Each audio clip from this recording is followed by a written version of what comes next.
Hello, everyone. Welcome back to another episode of the Love and Lore podcast. For today's episode, I think it's really interesting because we are doing a little deep dive into the acting industry, which is an interest of mine. As you've known from many episodes, I've talked about my background with acting and drama.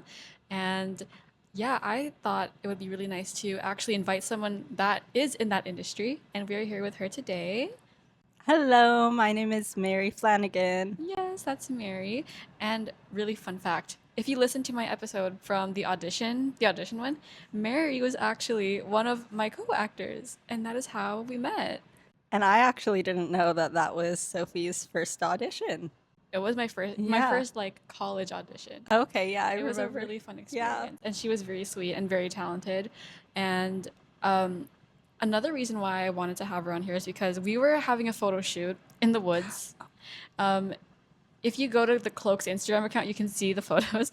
But while we were waiting, Mary was talking to me about the acting industry, and I was like, "Wait, this is kind of cool," because I was thinking about going into it as well myself. And um, she's just very knowledgeable on it. She has so much background, so it really interested me. So I thought we could have an even deeper dive here together. And I think this would be really helpful for anyone who is thinking of going into the industry. And yeah, you can share lots of words of wisdom with us today. So thank you so much for being here on a rainy Friday morning or Right? afternoon. Rainy Vancouver day. Yep. And we will now get you to introduce yourself. So tell us about yourself, anything, your interests, just very surface level introduction. So go ahead. Okay, yeah, my name is Mary Flanagan. I am born and raised in Vancouver. I don't have any family in acting. My dad's a lawyer and my mom's a teacher, but they're both very artsy people. My dad loves movies and my mom loved the theater, so I was always engrossed in that growing up. And I'm an only child, so I always had to entertain myself. And I joke that I just made up an imaginary world and got into acting that way. And my mom quickly enrolled me in classes to fuel that side of me. And yeah, it's just always been my lifelong passion. And I've just continued to do That is it. so awesome. I'm so happy your parents supported that from the very beginning. Yeah, I'm very fortunate, especially Yeah. because it's like they have two traditional jobs that require Right. like a college education and stuff. So usually they're the parents that you hear being more resistant to it. Mm-hmm. But I think my parents, they also grew up in both smaller towns in a time where those things were less accessible. So Yeah. now that it had become more accessible when I was growing up and we lived in a city like Vancouver, they were able to understand my passion for it, having both been artistic people themselves. And Mm-hmm. yeah, they were good parents. That's awesome. Did your dad, as a lawyer, I think it's really interesting, did he ever do any side hustles or acting gigs or Well, anything? yeah, my dad, his story's a little interesting because he actually went to university a few times and law was his last degree he got. Ooh. So he didn't end up graduating till he was about 32 Mm-hmm. with his law degree. And then actually, he worked as a lawyer for several years with the Crown. And then he wasn't sure if he wanted to do law again when I was a baby. So he went back Mm-hmm. to school for theology, which is the study of religions. Mm-hmm. And then he eventually went back to law when he was about 41 or 42. Mm. So it's a good reminder too that even if someone has done things by the book, it doesn't Yeah. necessarily mean that it happened overnight. Yeah. And I think that's why my dad too was so supportive, is because for him, he really came into his job when he knew it was something he was passionate about and Mm-hmm. loved. And his parents had never forced him to go and get a lawyer job. Like a lot Yeah. of parents say, like, go be a lawyer, doctor. Yeah. And he sees a lot of people in a profession like law who just hate it and have gone Mm-hmm. into it for those reasons. Yeah. So I think he's got a very unique perspective on that. And Yeah. so, in a weird way, even though the careers are very different, he was able to have a lot of understanding for what I wanted to do. Yeah, it reflected on his way of raising you. That's Yeah. really awesome. So yeah, that was the next topic was about your childhood and how hmm acting came to be. So sorry, you said how did it really come? Did you watch any shows or did you see any drama plays growing up or Oh, well, this is the story, isn't it? Everyone's like, how did you want to be an actor? But I yeah. think because I came into it so young and I was a creative kid. It wasn't something I necessarily saw as out of reach, such as if you come into it as an adult. It was just a kid I wanted to play. I'm like, oh, how can I make a living of play? And Yeah. I don't have a unique story about it or anything, but it was just, it's also a bit like, why just do one job when I can do all the jobs, Right? live all the Yeah. lives? Yeah. So yeah, it just came from being a kid playing, making up stories because you always are playing with uh, kids your own age, whether in preschool, like you play house and stuff. And so to me, it just always seemed like, why wouldn't I do this? And then I guess your parents saw that too, and then they booked you into some classes. Yeah, well, I loved movies and everything, and I think we went to a lot of theater and watched a lot of movies. So I saw how much of a possibility it was, and so I always just said to my parents, "I want to do that. I want to do that." And I remember I used to print out like scripts Aww. online, and I'd make my dad like read the characters with Aw. me after school. So cute. And that's where my dad was so good too, because my Yeah. parents read a lot of stories to me too, and they do all the voices and everything. And so my dad was really good to read scripts Aw. with. Yeah. Yeah, so yeah, my parents really were supportive and have been. That's really cool. And then when it came to elementary school, high school, it was still within you that you really wanted to pursue this field, right? Yes, So it it was was. for sure thing. Yes, elementary school, I was really active in it. High school, I was, but mainly out of the school because I didn't start at my high school until halfway through grade 10. So it was a bit of an awkward time to transition.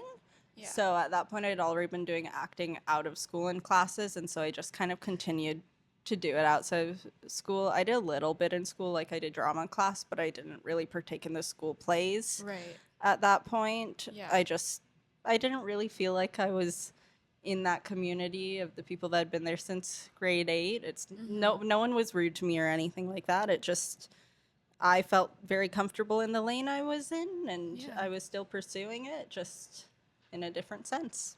And how was the acting classes like throughout school? Was it a lot of time commitment or? I think it depends so much on the teacher. Because some teachers will hold their drama classes to a high caliber, whereas other teachers are fine with kids doing as an easy A.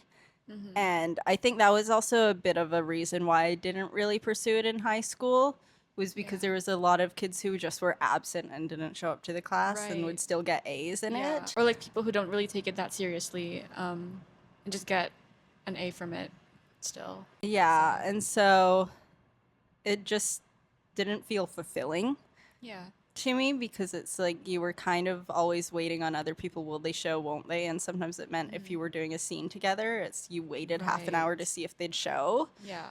And it was just like, why am I doing Yeah. this? Whereas when you're in like an actual acting class, everyone is on the same like wavelength as you. Well, We're all yeah, committed. that's the thing. In high school, I took a script writing and directing Oh, cool. class. Yeah. My school fortunately offered that, and that I really enjoyed because it was kind of like I had control and Yeah. I got to cast my actors for it. So I did in grade 12 and we worked with the grade 10 class. And so being able to cast your actors too, Yeah. you That must have been cast so actors fun. that will be consistent. Yeah. And that teacher was a different teacher that taught the younger years in acting versus the older years.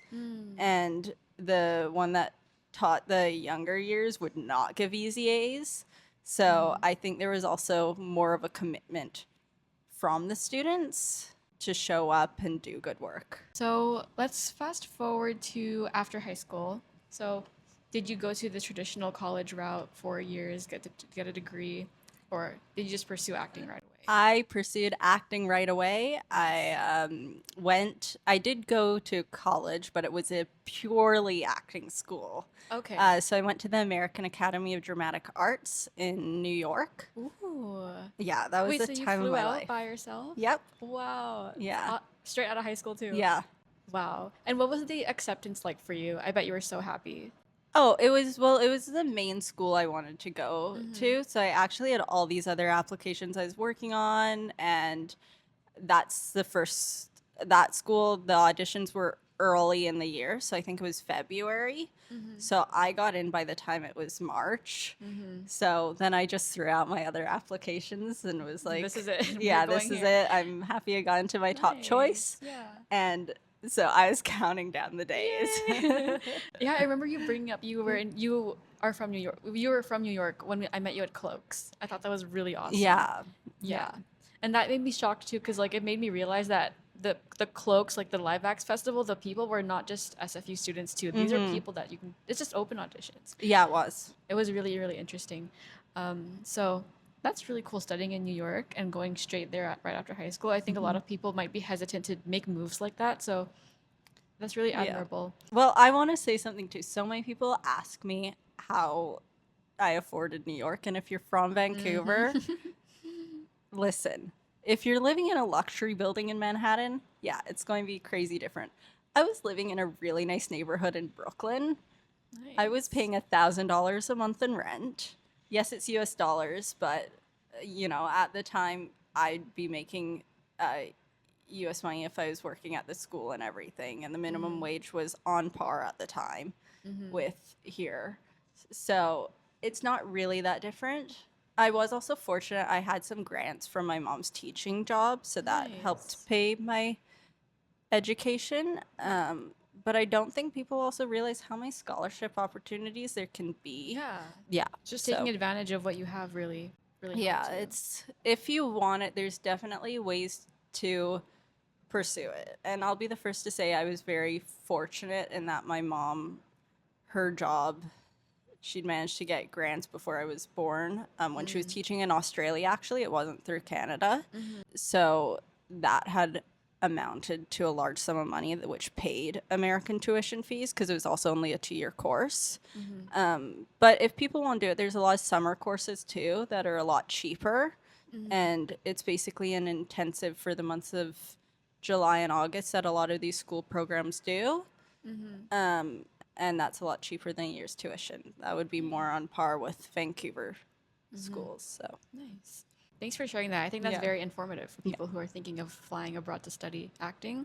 Getting an agent is the next thing I want to talk about here because that's very important if you want to put yourself out there, right? So how is that like? And maybe explain what we mean by getting an agent. What does that mean? So to get an agent to be an actor, you basically need an agent to submit you to roles for the films you watch on TV, on Netflix, because they have a back end of auditions that are not available to the general public. And that is why you need an agent. Yeah. Getting an agent, that is one of the things I wish I had a PowerPoint on. Oh my goodness. It's a love-hate battle even when you do have an agent because so much is out of your control. You're not necessarily getting to choose the roles you get submitted for. You don't know the other people they have on their roster. So what they're filtering out to their other clients versus you. Yeah. So that's where it's like the importance of doing student films, plays, all of that comes into, so you can curate the roles you want to go out for. Because if you have that demo footage and everything, then your agent can have more of a bird's eye view on you. Before you keep going, maybe Yeah. you can explain how to get one in the first place. Yeah. Yeah. It's a roller coaster. So one thing I'd recommend is getting an IMDb Pro account. And what is that? So IMDb is the International Movie Database. It's where you look up movies, see the actors. Pro is a side of it that you can see basically agencies, actor, what agency represents what actor. And by doing that, you can see the different agencies in your city. And by getting a pro account, you can see who's on an agent's roster. And that's really important because when you get an agent, you want to make sure, I believe the number I've heard, and this can vary depending on agents, but they want under 5 people who've got the same look. So that would be height, hair color, Right. ethnicity, eye color, all of that. The usual number I've heard is about 3 people. So if you go through an agent's roster and you're like, oh, they've got 10 people who look pretty identical to me, don't apply to that agent. Because this is a thing where it's statistics too, the acting industry. And it's like you can be the best actor, but the agent also has to say, okay, well, am I going to cut a client to bring this person in, or am I going to upset a client and then my client will probably move because they're getting submitted to less roles? So that's a conflict on the agent side as well. So that's where some people, there might be no one that looks like them. Like if you are built and you are 350 pounds of pure muscle, it's going to be relatively easy to get an agent just because there's not a lot of people that look like you. Yeah. So when there's roles that come up for people built like you, yes, you'll be getting seen, but that might be fewer and far between. So there's lots of pros and cons of all these factors. Yeah. So that's where I found going in the direction of boutique agencies was very helpful. Boutique agencies are generally smaller agencies that work more closely with actors. So they're usually building an actor's brand up rather than, say, having all these A-listers and then if that are just working on deals, less so than submitting their actors for auditions. But then if you're a no-name, so to speak, you get lost in it. Whereas with a boutique agency, they're working more with their actors. So my method was I just applied to boutique agencies, usually that were starting up. So because they were starting up, I was one of the first groups of people to submit. So they kind of had their tables open to anyone of any look, any height, anything. And then from that, the first group of actors to submit, they choose 5 or so people of each look.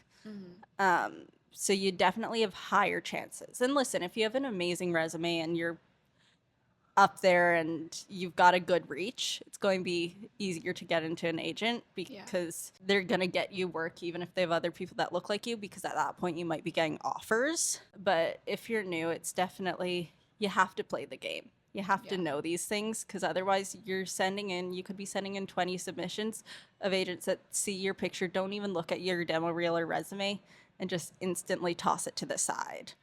And that's where you have to remember it's not personal. Well, thanks for sharing all that. Getting an agent in that whole field is much more deeper than people might think. Oh, yeah. You were studying at your new acting school. Did that help you? Were you in the process of this whole agent thing while you were in school, and did it help you? Were there connections that you had? What was going on with school and the whole agent and booking roles and all that?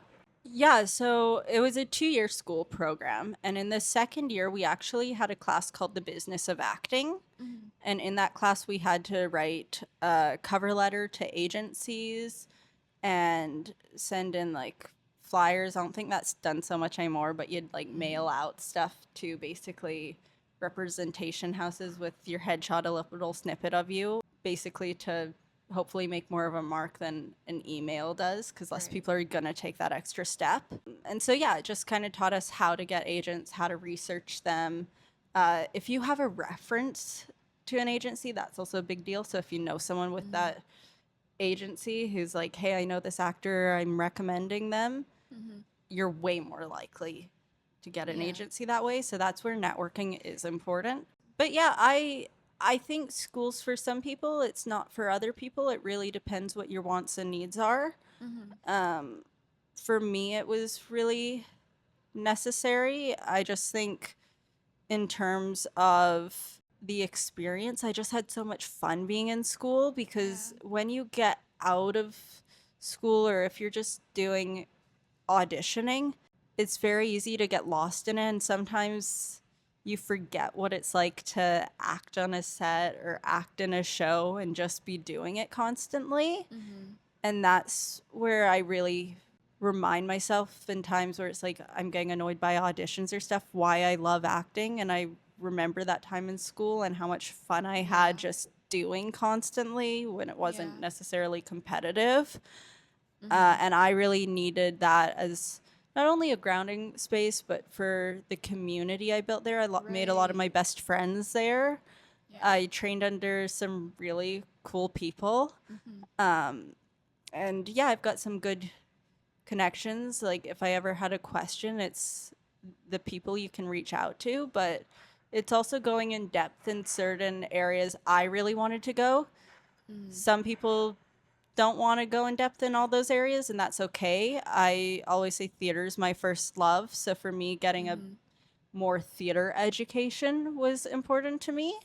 Yeah. Um, and I think my school did a really good job of getting us trained in different areas. Like some schools I know are purely film based. Our school, we did combat training. Mm. We had the business of acting, as I mentioned, class. Um, there was even like commedia dell'arte, which is a form of improv. Hmm. They had us learn some behind the scenes camera stuff, Yeah. because some actors sometimes go into that to get on sets. Yeah. So I think in terms of just being well rounded, that was really beneficial to me. Hmm. Yeah, I think some people they might assume like you don't need to go to acting school. You can just do auditions right after, and you can study it on the side. You can study and then do auditions on the side. But I think having a good the acting school experience really, really helps in your case, especially if it's something that you really liked. Yeah, and I will say it is a privilege to an extent too to be able to Hmm. do something like that. So if you're only able to go and do it on the side, that's perfectly okay too. Yeah. There's no right way to do it, and everyone figures out what works for them. Like if you're already acting pretty intensely in these big projects while you're still in high school, maybe going to an acting school doesn't make sense for you, but maybe it does. I went to school with some people who'd done stuff like that, and they wanted to have a little break and just do it. They'd made some money, so they used the money they made to pay their tuition. Hmm. Um, so yeah, there's no right way and no certain point in your career you need to do these things either. I went to school with some people who were in Yeah. their, I think our oldest student was like 42. Yeah. And some of the oldest students have had the most success in their careers Yeah. after school. And I think part of that is because they were so into it. And Hmm. sometimes people who have maybe went to school or did these things when they were younger, they get lazy as they grow up. So you have a 42-year-old fresh out of acting school who's so hungry, Hmm. so in the knowledge. And Yeah. so, yes, they might be starting later, but they are booking. Yeah. So that's important to remember too. Yeah. And then there's always going to be roles for older people, older characters, younger characters. Oh, Yeah. yeah. I was in a class not too long ago and I remember hearing about like roles for like 75-year-old women. And Yeah. it's like they might get 10 submissions. For someone like my age, I am 26, but I often play younger. I will go Hmm. out for lots of high school roles. They say they're often getting 1,500 submissions. So they're Yeah. not calling in everyone. If Hmm. you're older, you're getting called in for pretty much everything you're Yeah. being submitted to. Yeah. So There you go. yeah, being Yeah. older is not a bad thing in this Hmm. industry. Let's talk about your first role outside of high school. Let's say in New York. First role I had in New Yeah. York. Okay, Yeah. after graduating college, I did something called the New York Euripides Festival. Mm. So Euripides is, oh my goodness, It's a Greek mythology. Greek, yeah, Greek playwright. Yeah. Um, and so I did the play Iphigenia Among the Taurians. Mm. And that one was cool because we were at a lot of amphitheaters. Ooh. So those are big venues. And that was cool because I'd obviously just been in a bunch of theater history classes, Shakespeare Mm. and stuff. So I was very familiar with that work. Yeah. And I was part of the Greek chorus. For those who don't know, a chorus is basically like the narrators of a Greek play. Hmm. Um, so the way we divided it up, often a chorus will say all their lines simultaneously.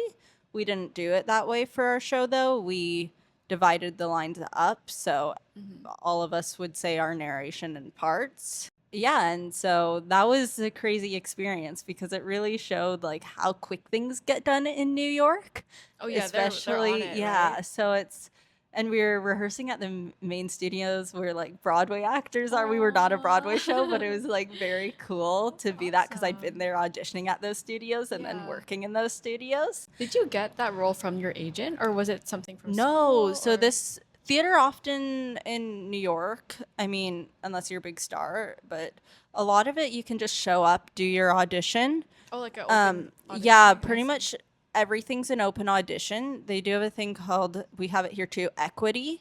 So Hmm. it's the theater union. Yeah. So if you're in the theater union, meaning you've done theater union shows before, that's how you get in the union. Hmm. You get priority and you book a slot. But then if they have time in between, they've got a waiting room of non-union actors or equity actors that didn't get a booking. That could be true too. And they'll filter you in their free space. Mm. So in New York, often they'll do, sometimes they do 3 days of auditions. Yeah. So I'd say I've probably been to like 30 or so equity auditions. Of those, I've probably gone to the room 25 times. Oh, nice. So your Yeah. chances are good if you show up early. Mhm. Like I would wait out front for 6 a.m. sometimes, Wow. and they'd open them at 9, and I might not get seen until 3 p.m. Yeah. Um, Wow. but yeah, if you have time in your day or on your day off, it's well worth it to do. Sit around, bring your laptop. That's why I do bring a book. I'd often bring my laptop and send emails to audition for other things while I was in the Yeah. waiting room. Yeah, so back to the Euripides. Yeah, so we put that together in I think 2 weeks. Wow. Wow. Yeah. That's awesome. I They get it done real quick. and the lead girl had so many monologues, like Oh, so many wow. multi-page monologues. And this is like Greek lines, like Greek script Yeah, as well, so so it's not it's easy. yeah, so it's if anyone's familiar with like Old English or Shakespeare, it's written a lot in that style. Yeah. So it's not traditional how we talk today. That's a Yeah. fun experience. That was a good first role, I bet. Yeah, it was. It just kind of threw me into it right away. And then after that, so did you just audition after audition? You just kept going? Uh, sort of. I had a break between like school and when I was working, and for like a month I just auditioned like insane, but then I needed to get a job because bills need to be paid. Yeah. So that's where I made a lot of mistakes in jobs I had where I just got the first job that would hire me that sometimes was not most flexible with my acting work. Yeah. So there were definitely times that acting got pushed to the side. And I graduated, oh my goodness, 6 years ago now. 6 years ago from my acting program now. Yeah. And so in that time, I've definitely been through my different jobs. Yeah. Right now, I'm working in the restaurant industry, which I know a lot of actors do, and there's good reason for that. Yeah. It is because the flexibility just cannot be beat. Yeah. I've also been in jobs that have been very flexible when I started working there and changed.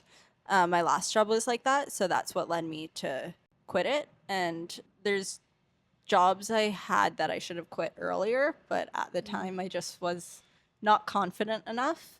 Yeah. And so, yeah, I don't necessarily regret it because it was my path. But if I was talking to someone, I'd say, don't be afraid of setting your boundaries. Because my thing is, I always went to jobs that I'm an actor, I need flexibility. So they knew that upon hiring me. So then if they were going to say, oh, well, that's not something we can offer anymore, it's like, well, I vocalized this. So if you're not Yeah. going to offer it, I can't work here anymore. Yeah. And you're well within your right to say that. Yeah. So that's just something I needed to get used to and be like, you know, I can stand up for myself here and say, this isn't working. There's no hard feelings. You know, it's not working. It's not working for me. We're Yeah. both going to be happier parting ways. And Yeah. it doesn't have to be bitter either. So you were between all these different jobs and finding flexibilities, and were you able to audition for a lot of things because of that? So when I was in New York and I got my job, no. Yeah. I was working 10 hours a day, 5 or 6 hours a week at the job I had. Listen, the job I had, it was not based in the States. It was based I think in Prague, and they had multiple companies across the world, and there was a lot of stuff done there that the legalities were a bit odd. Like, we didn't get overtime pay despite working overtime, and in New Yeah. York, legally, you're entitled to overtime and stuff like Yeah. this. But I think because they were based in a different country, they did all this stuff for taxes and all these things. So, um, yeah, also just don't work for a company that is going to take advantage of you like Yeah. that. Yeah. And it was one of those things where at the time I think I was just like, I'm going to take the job that offers me the most money. Yeah. And what's interesting is right now, I'm working a job that pays me way less than some former jobs have. But then sometimes the money I make for acting makes up for that when I do get acting jobs here and there. So if you can live with a roof over your head and make ends meet and act, and that's what makes you happy, do that rather than something that might pay you well. You can live pretty comfortably, but you're miserable, you have no social life, and you have no Yeah. free time. Now we can talk about some more roles and memories. So my question next here is what has been your most fondest memory from all these roles? Okay, yeah, I have one I did probably 2 years ago now.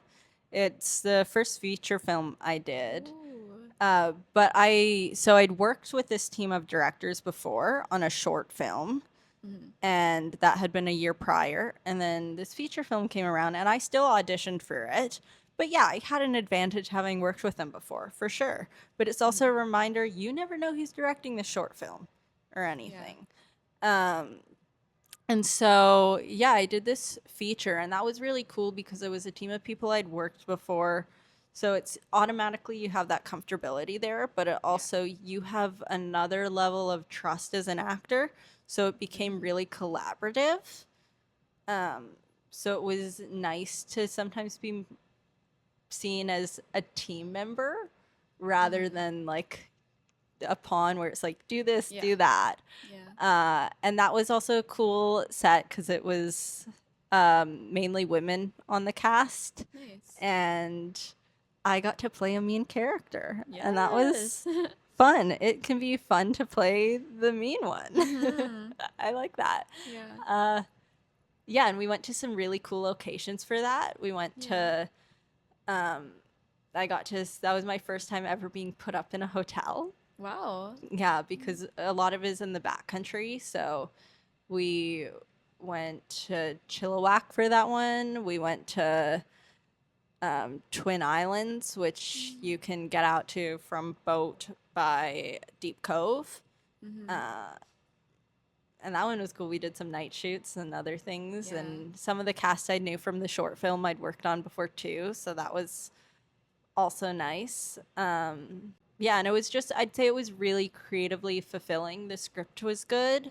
Yeah. And having that level of comfortability, having worked with them before.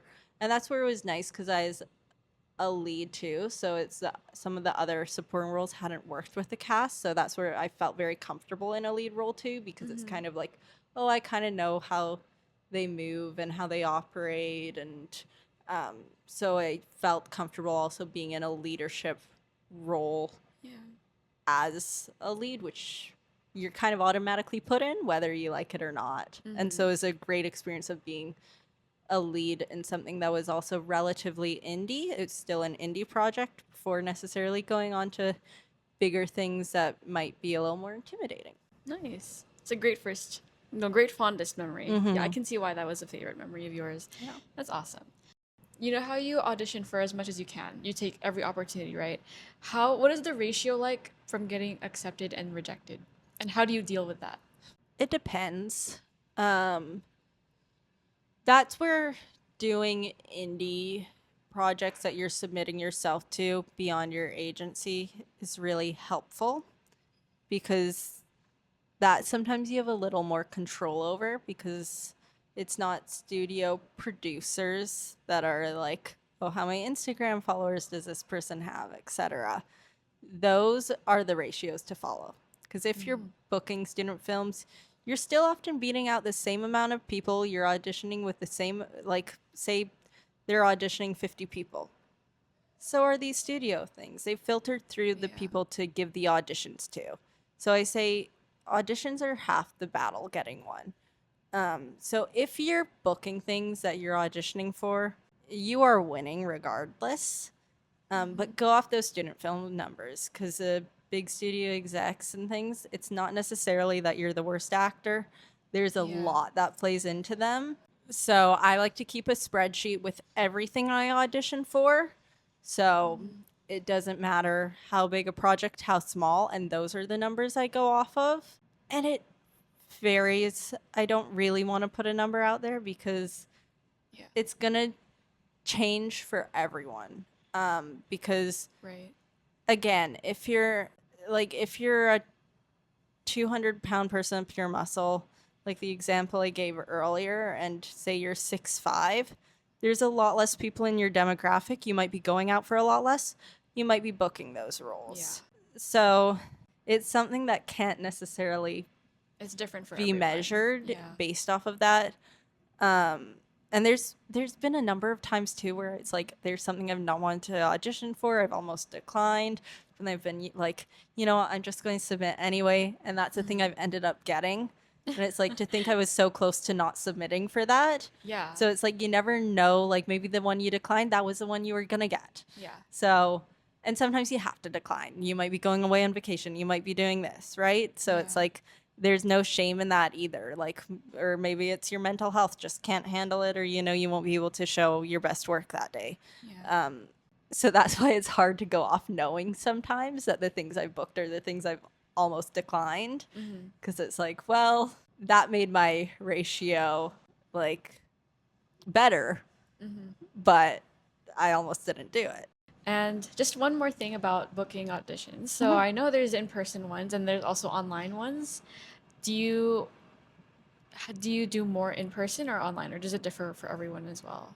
It's pretty online right now. If you're doing theater, that's usually in person. But it also depends where in the world you live, Yeah. too. Because if you live in places that are more theater heavy and you do both, you might be going out for a lot more in person. So there's been a lot more self-tapes since COVID, though, for film and TV, even Oh, for yeah. theater. They do more self-tapes than they've ever done before. I know a lot of Broadway musicals now are doing self-tapes as well, that didn't before. Yeah. So, yeah, self-tapes, you need to get comfortable with them now, because they're not going away. Okay, now we're going to go into some trials, tribulations, pros, cons of the industry. My first question here is making it out there. I think we've kind of addressed this already, but how hard is it actually to put yourself out there, or how easy could it be for certain people?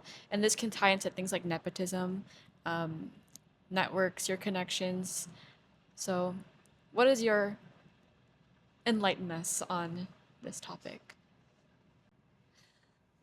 That's such a complicated one, Yeah.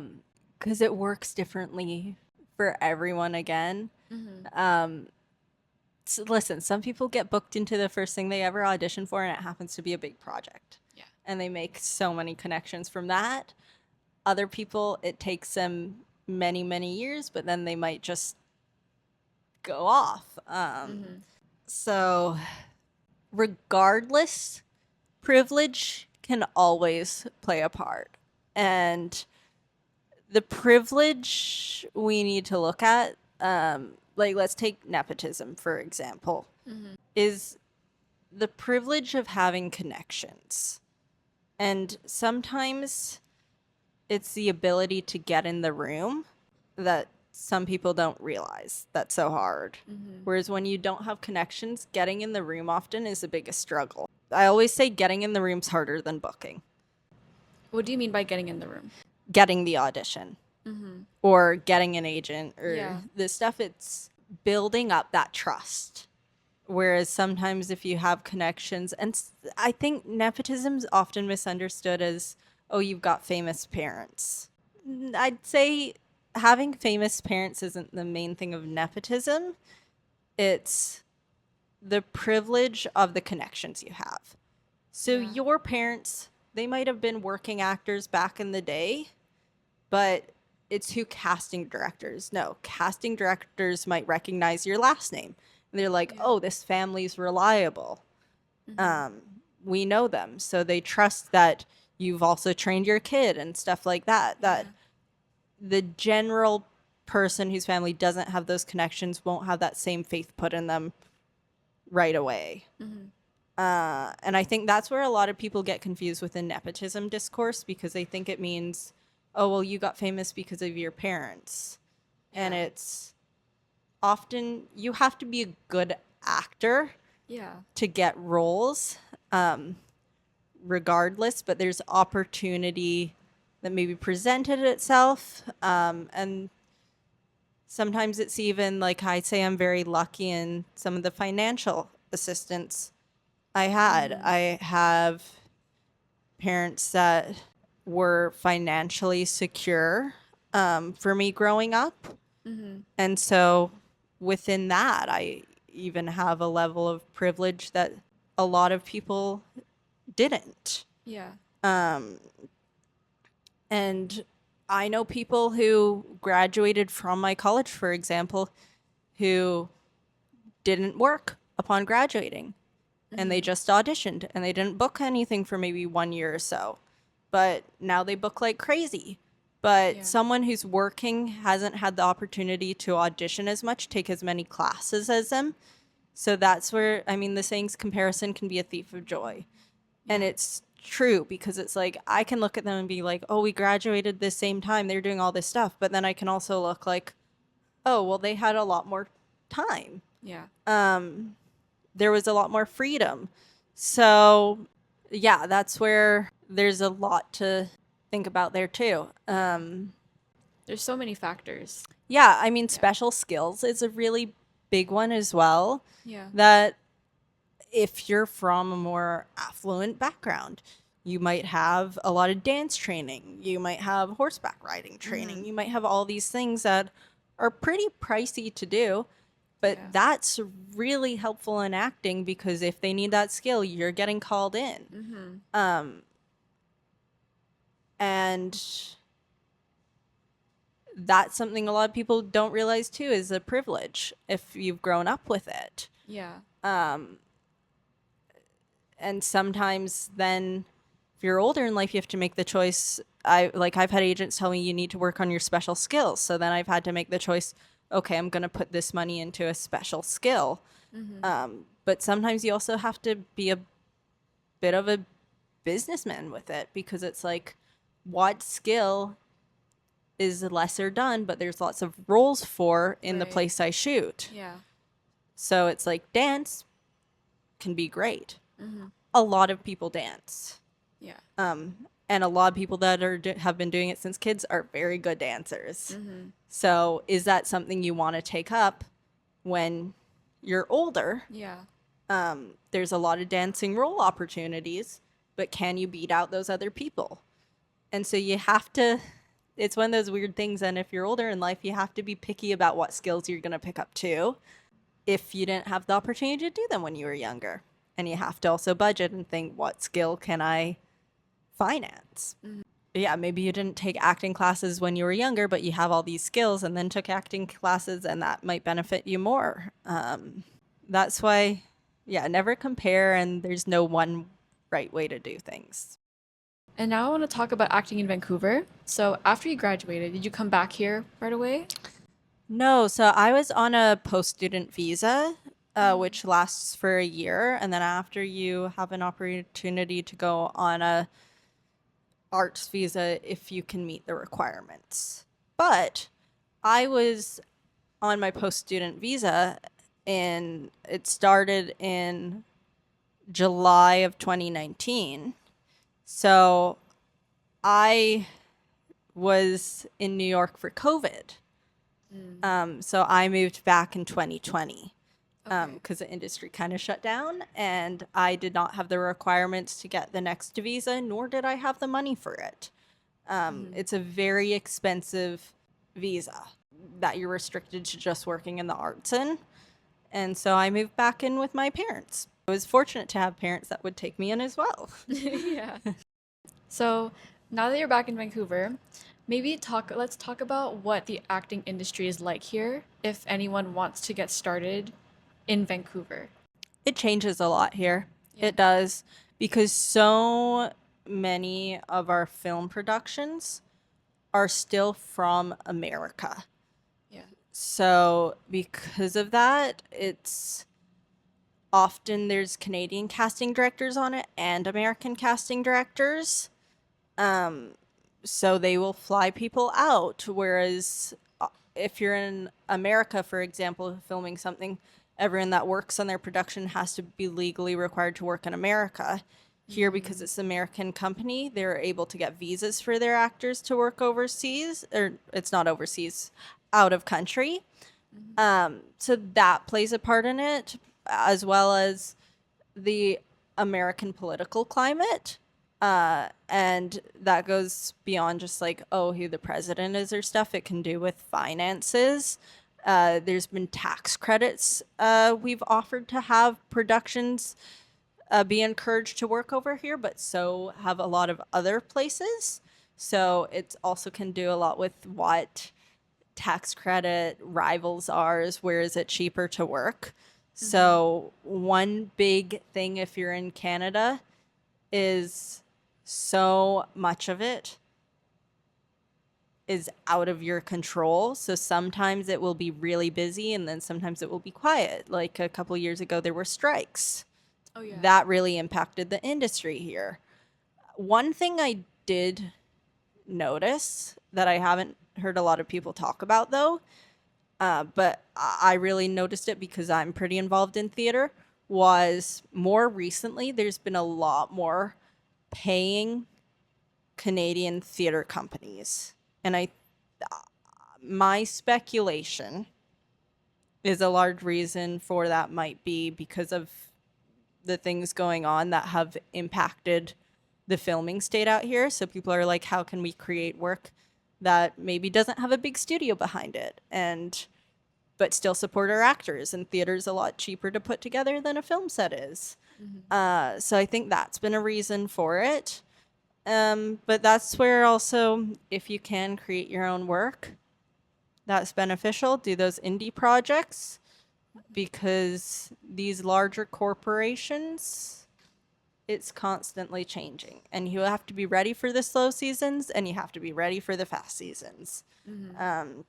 So that's where sometimes it's okay to get a little more stable of a job that maybe is less flexible. But if the industry's not really there, get that job, Yeah. save up some money so you can do acting classes, do these things that maybe you can't do when you need a more flexible job.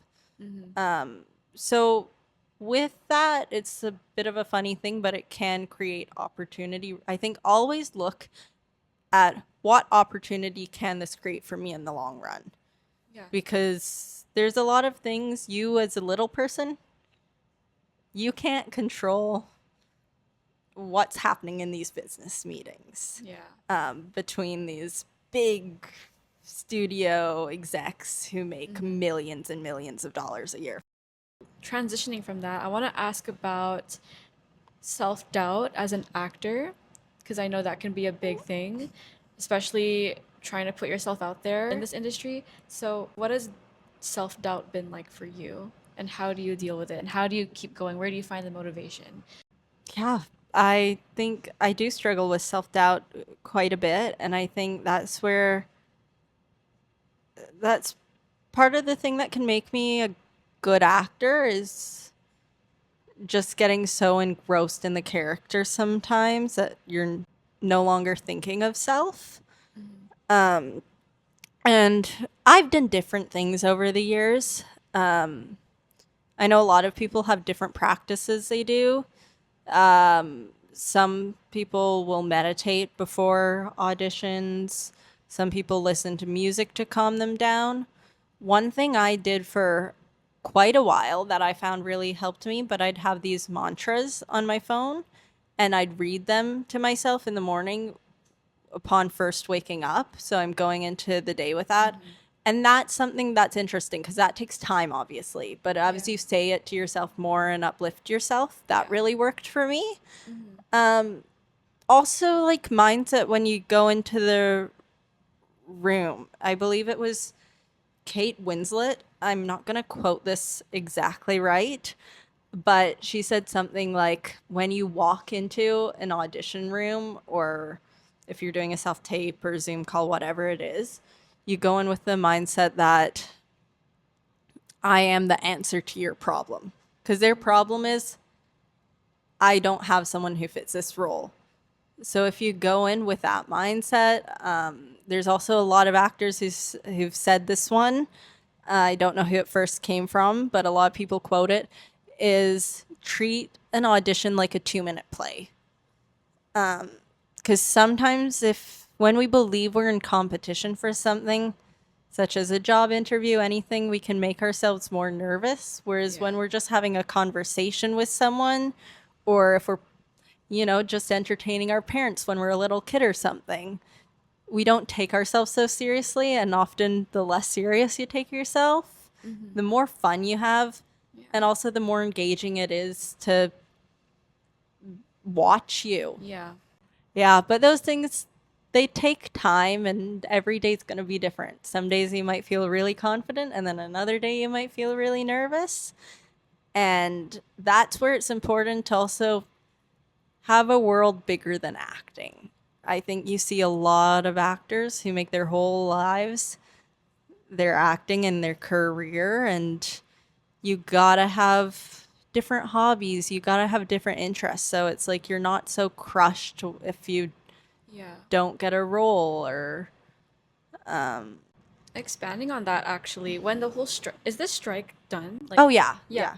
So when that whole thing happened, what was that like for you? Did it stress you out? And I bet it stressed out a lot of people in the industry. Yeah. Oh yeah. No, it definitely did. Yeah. Because at that point, I feel like I just started getting some more auditions too, and then the strike Yeah. happened, and some people who were already pretty well off in their career, they were still getting some opportunities. I knew some people like that. Yeah, it was slower for them, but if you were still working your way up, Yeah. often your auditions that you were getting, because there were less people, the bigger names were getting auditions that you might have got before when they were on a job. Hmm. So that's where you just do what you can. It really tests your endurance and your, what's it called? Your perseverance, right? In the industry. Yeah. Because things like that happen. Yeah, they do. And that's where I'm always inspired by people who do their own work. I haven't been someone who's done that in my career. But if it's something you're passionate about, it's definitely well worth it. And but I also think it's important to get those skills because take a writing class, do something like that. Don't necessarily go into it and just put out the first thing you can because you also want to be careful about the quality of work you're putting out. So do it mindfully, but also it's one of those things, do it mindfully, but don't be afraid of failing, which Yeah. can sound contradictory when I say be aware of the quality of work you put out. But if you feel an urge to do it and trust your gut Yeah. because, yeah, some things are contradictory. Um, just try your best, and I think people will see if there's heart in it. Yeah. Thank you for sharing that. That's Yeah. awesome. Okay, now we're gonna get into some of my personal questions for you. Okay, my question here is like headshots. I think headshots are super like something that's always fascinated me. Do you take them by yourself or do you go to a studio?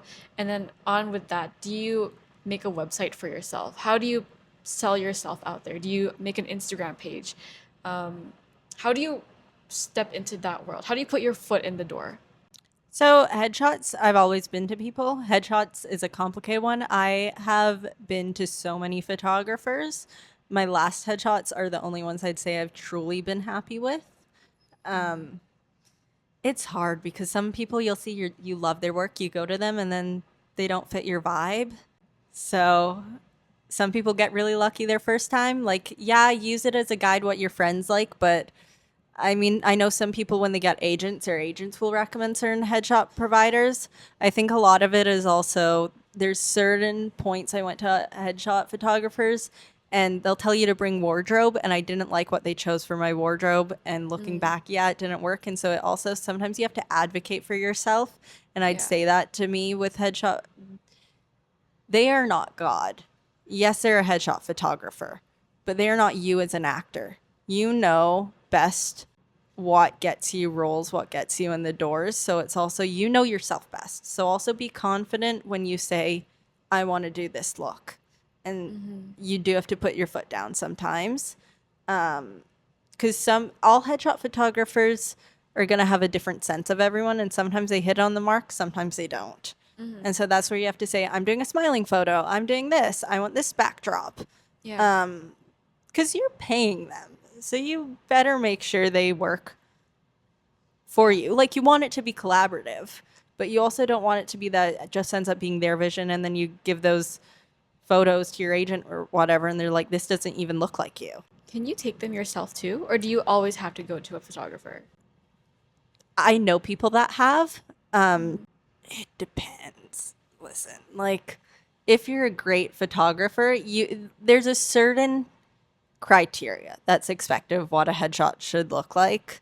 So it's recommended you go to a headshot photographer if you know how to take a perfect headshot yourself. Some headshot photographers are also actors, so they do take their Okay. headshots. But unless you're very experienced in a camera, it's recommended just because there's an industry standard that casting directors expect to, Yeah. because they only see a little thumbnail. And so it's also knowing how to make the things pop in the thumbnail that they want. Yeah. I don't know. It's a weird thing. Some people, they just might have a unique look that grasps and they've got a terrible picture. I've known that to work for people too. But generally speaking, people are better off going to a headshot photographer. My next one, I don't have it written here, but when it comes to booking roles, you have to sign a contract, right? For most of them or for more bigger productions? For bigger productions, yeah. Yeah. And with that contract, you have to adhere to all the rules that they want you to do. If there's like certain lines that, or no, how do the contracts work? So you have to, let's say, like, I don't know, shave your head. You have to be okay with that. It's part of the contract. So this is where it's interesting because sometimes a lot of it your agent will do for you. That's why you have an agent, is to work out those nitty gritty. Let's take nudity, for example. That's kind of like the big one. Nudity, they have to say if it's required when you do the audition. If they don't state that, you are well within your right to refuse that. Or they have to, yeah, I believe so. Because otherwise, why did you audition if you're not comfortable with something? Then you Yeah. can get a body double.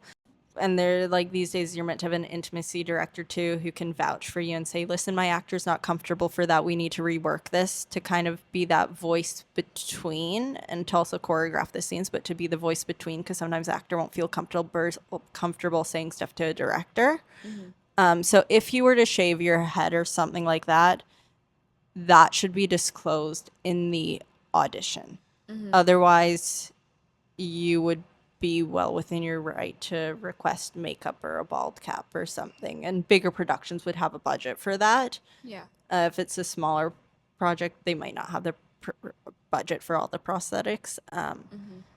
Yeah, that's not something I'm too versed in. So I'd say a lot of that would be have those discussions with your agent. That's interesting. Because the agent is a person who's really going to know the industry there.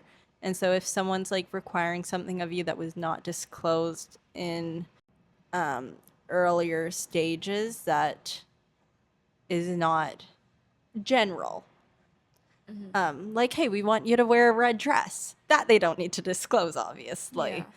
Yeah. But anything that could affect your comfortability in any way, yeah, that would be where your agent would be the middleman. Yeah, and I think it will change on different productions. Like, there's a way things are meant to be done. But like, listen, if you're comfortable with something, they say, "Oh, we ask of this of you." That's in your right, but you're also in a right to say, "I want a body double." And it shouldn't. They shouldn't require that of you in general. You should always be entitled to a body double, but in my opinion, but that's another conversation. Okay, we can get into advice then. So for let's say someone has a dream, they want to act. They have nothing going on, they don't have any connections. They just want to start. What would be your big piece, like your big, let's say big 3 tips for them? Go to an acting class. You can make great connections in an acting class. You don't necessarily have to have experience on set. Because even getting a student film or something like that, you might not know how to even go about that. So go to an acting class. You can learn so much from that. You can ask the teacher about stuff. You can ask classmates. There's often a lot of different free workshops. If you go on Facebook groups and stuff, sometimes you can find free writing workshops, free play reading workshops. I recommend that as well, just for experience comfortability. Find someone you can make a really good connection with. Maybe they don't need to be your best friend, but someone you always feel comfortable reaching out to if you have a simple question like, "Oh, what do you use for a backdrop?" or anything. Just someone who you know isn't going to shut you down. That could potentially also become a great collaborator. You don't need a big group, despite what people say. You just need one person who you can lean on, and that person probably has one person, and you can make things. You don't need to, like, some people like going to networking events. If that's your vibe, if you do well at those things, go to them. But if that's not your vibe, if you get uncomfy, that's okay too. You just need one good connection. Take up a hobby of some kind, because a creative hobby of a different kind, because you'll meet people. They might not be actors, they might not be this, but those connections can be good. Maybe they could be set deck on something, or having connections and reliable people in your corner will always work for you. If you always have someone you can recommend or something, and people learn to trust you. I like to also make to-do lists. That's a big thing for me, just because it's a way to remind myself what needs to be done. I don't forget things that way. I can work out my time if I have a busy day. It's like, when do I learn these lines? I can filter it in through the day. It also reminds myself to give breaks. I will put breaks in my to-do list, because you also need to know how to do your best work. YouTube is a great tool now. Go on YouTube. You can watch videos, how to get an agent, how to, again, the only reason I'm still on Facebook these days is for Facebook acting groups. There's acting groups you can ask all those questions to. Nice. That's my advice. That's really great advice. I think that can help a lot of people out. Closing off here, I want to ask you about your future dreams and aspirations. Where do you see yourself a few years from now in this industry? My big thing I really want to do right now is, I'm getting to a point where I'm pretty restless, or I'm going out for roles that maybe I just don't feel like there's a role written well for me.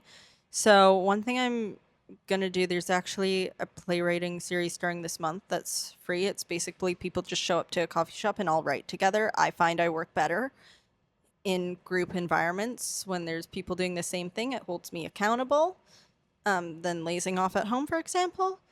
So my big goal right now is to write a play that hopefully I can get into some festivals and stuff like that, and go from there. Yeah, that's my big goal right now. Thank you so much for being here, Mary. Yeah, for When I sure. met you at Cloaks, you were so talented, and I really looked up to you. Thank you. And yeah, I'm sure you've helped lots of people. You're going to help lots of people. So, Bye. where can people find you? Do you want to? Oh, oh, I do. You asked about website and stuff. Yeah. I will answer that one. Because I think that one's useful. What I have to say. I created a website at one time. It didn't do any good for me. I know people have. I did it because everyone else was doing it. I didn't get more auditions or anything. I advertised it. Um, Listen, just represent yourself how you want. If people are asking you about a website constantly, yes, it probably makes sense. No one was asking me about one. I just made one because all my friends were doing it straight out of school. Um, yes, but otherwise, where can people find me? I'm on Instagram. It's my name, Mary Jean Flannigan. Yep. I'm always fine with people reaching out to me as well. I want to say that. I don't know, I like helping people. I like answering questions. Um, yeah, that's my main thing. I all my Hopefully. contact details on there as well. I have like I think I have a drop down email if it's like send an email. Um, too. But yeah, I'll answer DMs. That's about There you it. go. That's awesome. Yeah. And hopefully you'll see her soon on some more Hopefully. bigger films and stuff. But thanks for being here. I really appreciate your time. Yeah. And she's very, very talented. I really encourage you guys to check out her work. But that is going to be a wrap for today's episode. I'll see you guys in the next episode. Bye. Amazing. Bye.